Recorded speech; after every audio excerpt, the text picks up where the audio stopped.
Благодарам уште еднаш на присуството. Подпредседателот на ВМРО ДПМН Александар Николовски на пресконференција од партиското седиште побара оставки од директорот на АНБ и министерот за внатрешни работи Виктор Димовски и Оливер Спасовски. Со главен акцент на случајот Онишченко, Николовски овој пат излезе со тврдење дека АНБ се злоупотребувала, вршела прислушкување и следење на врвот на опозицијата со месеци, а можеби и со години, како што рече, и дека за ова тврдење имаат кредибилни информации.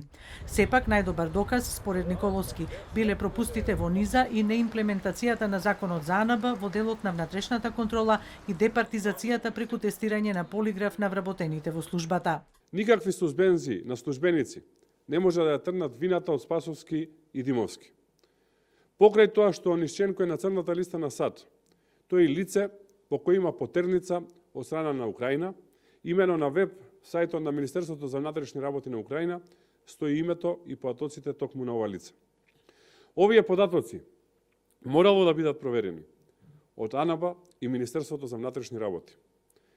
И Спасовски не може да избега од одговорност, исто како што не може да избега од одговорност за извадените пасоши на шкелјарците, Седат Пекар и редица други белосветски криминалци. Николовски изрази сомнеж дека случајот со објавата на YouTube на Комисијата за следење на работата на АНБ, каде излагање во петокот имаше Виктор Димовски, бил исцениран, зашто немало друг начин како да се спречи работата на надзорното тело, освен да се исценирало инцидент.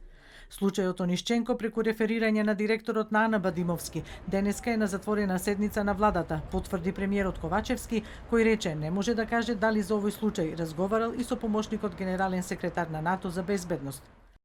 Денес имаме затворена седница на влада, на која што директорот на АНБ ќе информира за сите детали во однос на тоа како е издадено тоа државјанство, односно како се обезбедени позитивните мислења.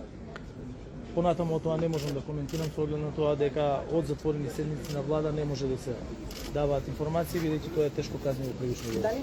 Председателот на Собранието Талат Џафери на денешниот брифинг со новинарите информира дека нема да продолжи работата на Комисијата за надзор на работата на АНБ, се додека МВР не излезе со извештај за петочниот инцидент, кога исказот на Димовски во еден дел беше директно пренесуван на YouTube.